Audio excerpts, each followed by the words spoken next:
with international law. My Lords, this is another pernicious piece of legislation attacking the freedom to protest against injustice and oppression except when the government approves. It's therefore a bill of which Vladimir Putin would have been proud, by preventing public authorities like local councils, local government pension funds or universities from making their own ethical choices about their spending or investment. My Lords, I'm sorry, this Conservative Party is on the wrong side of history, as indeed it was over the fight against the most institutionalised system of racism the world has ever seen, namely apartheid. It is also abolishing the right of British citizens to make their own choices. So Tory ministers support boycotts against Putin's Russia over his barbaric attacks on Ukraine, but want to ban even those advocating boycotts of Israeli products from their settlers in the West Bank, who've stolen Palestinian land in flagrant breach of international law. Ministers have said Russia and Belarus would be exempt.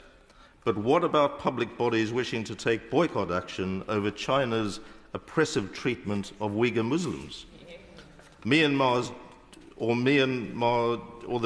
junta's genocidal banishment of Rohingya Muslims.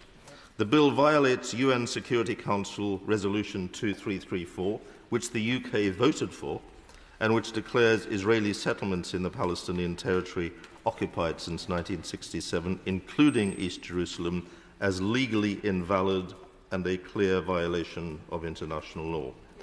The bill explicitly designates Israel for special protection and seems to encompass the illegally occupied territories within its definition of Israel. Surely local authorities should have the discretion to make ethical decisions in line with the preferences of their constituents and the freedom to align with international law and to exercise due diligence in procurement. My Lords, the Conservatives, I'm afraid, have previous form on authoritarian repression of such ethical boycotts. In 1988, Prime Minister Margaret Thatcher, having denounced him as a terrorist, imposed restrictions on political action by local councils in support of Nelson Mandela, by then into his 25th year in prison. This bill echoes a part of her 1998 Local Government Act to prevent local authorities from boycotting goods from apartheid South Africa as she attempted to shore up its economy. Local authorities like Glasgow, Sheffield, Camden, Islwyn and a host of others decided not to buy apartheid goods. In 1981, Sheffield became the first to pledge to end all links with apartheid South Africa by withdrawing pension fund investments from companies with South African subsidiaries and barring its whites-only sports teams from playing on Sheffield's sports fields. Others followed, including Cambridge, Newcastle and Glasgow and most inner London boroughs. By 1985, more than 120 local councils had taken some form of action, from banning South African produce in their schools to granting the freedom of their city to Nelson Mandela. Glasgow City Council was the first. In London, Camden Council renamed the street where the anti-apartheid movement had its office Mandela Street. Other cities like Leeds, with its Mandela Gardens, bestowed honours on Nelson Mandela. The 1988 legislation did not work. By the time the Act came into effect, the apartheid regime was collapsing and the release of Nelson Mandela was looming. My Lords, the right to boycott is a principle that has had a massive impact for good. International pressure to cut links with the apartheid regime included disinvesting, not buying goods produced by it, and not providing sporting or cultural cover for a regime that the United Nations had deemed was a crime against humanity. Democratically elected local authorities should be able to use their resources in ways which do not sustain oppressive regimes where human rights are violated. My Lords, for 35 years, a consumer boycott was at the heart of anti-apartheid campaigns in Britain.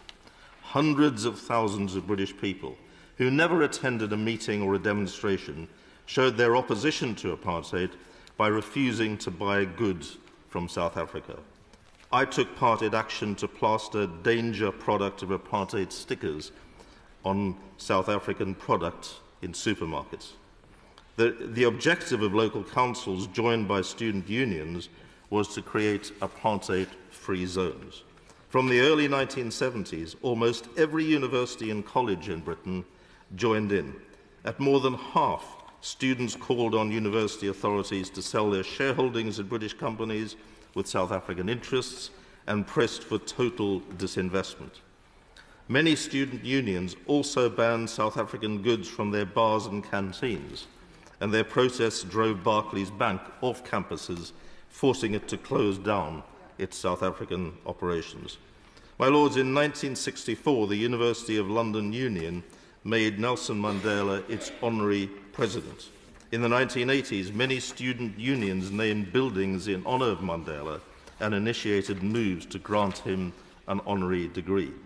The British anti-apartheid movement's boycott campaign was hugely successful, only lifted in September 1993 after South Africa was irrevocably set on the path to democratic elections.